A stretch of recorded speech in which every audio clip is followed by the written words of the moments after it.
What if I told you that for most of human history, you weren't the predator? You were the prey. No claws, no fangs, no armor, just soft skin, slow legs, and a body that a lion could kill in seconds. So how is it that a species this physically defenseless didn't just survive, but ended up ruling the entire planet? What did early humans actually do when a predator far stronger than them showed up in the dark? And why does the answer explain something strange about your own brain today?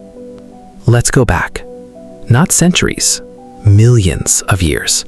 Long before spears, before fire, before anything we'd recognize as a weapon. Early hominins lived in a world absolutely stacked against them. Saber-toothed cats, giant hyenas, massive crocodiles, even eagles large enough to snatch a child. This wasn't an occasional threat. This was daily life. Here's the first surprising truth.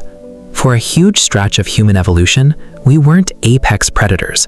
We were somewhere in the middle of the food chain, closer to prey than predator.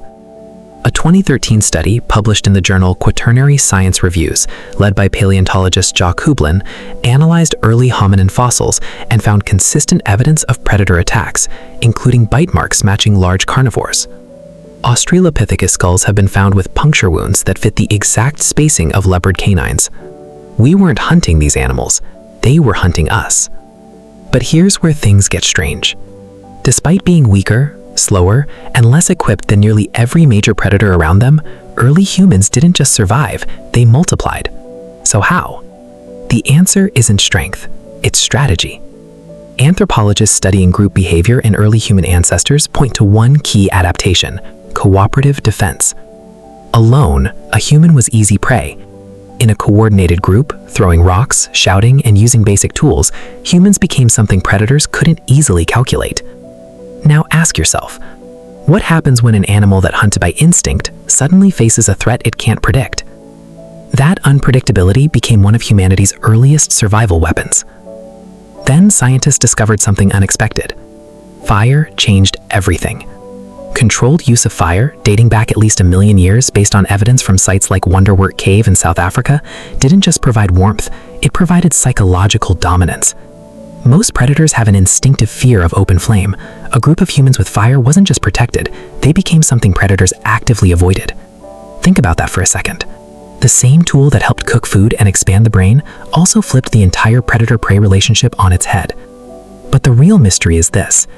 How did a species with no natural weapons eventually become the deadliest predator on Earth? This is where the story shifts dramatically.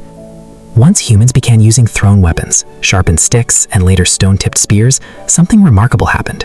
Humans gained the ability to kill from a distance. Most predators rely on close-range attacks, claws, teeth, physical strength. Humans didn't need to match that strength. They only needed accuracy and range. Researchers studying persistent hunting, a technique still used today by tribes like the San people of the Kalahari, found something fascinating. Humans aren't the fastest animals, but we have one of the most efficient cooling systems in the animal kingdom, sweat glands covering nearly our entire body. While a lion or cheetah overheats after a short, explosive burst of speed, a human can keep moving for hours. That's when everything changed. Early humans used this endurance advantage to literally run prey to exhaustion, sometimes tracking an animal for hours until it collapsed from heat stress. This wasn't brute force. It was biological patience versus biological limitation. But cooperative defense and endurance weren't the only tools. There was something even more powerful working in the background: information sharing. A lion learns danger through instinct and personal experience. A human learns danger through language. If one person in a group encountered a predator and survived, that information could be shared, repeated, and passed on, not just to that generation, but to the next one and the one after that. This is where things get philosophically interesting. Every other species on Earth relies almost entirely on genetics and individual experience to survive. Humans developed something different: collective memory, knowledge that outlived the individual who learned it. Now here's something that should genuinely surprise you. Some evolutionary psychologists argue that our deep, often irrational fear of certain animals, snakes, spiders, large predators with forward-facing eyes, isn't random.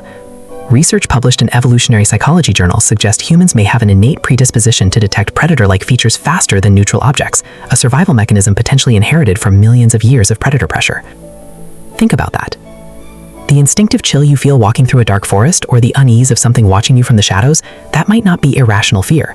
That might be ancient software still running in your brain. So what does this all mean? It means humanity's rise wasn't built on physical dominance, it was built on outsmarting biology itself. Cooperation instead of claws, fire instead of fangs, endurance instead of speed, memory instead of instinct. And here's the philosophical twist worth sitting with.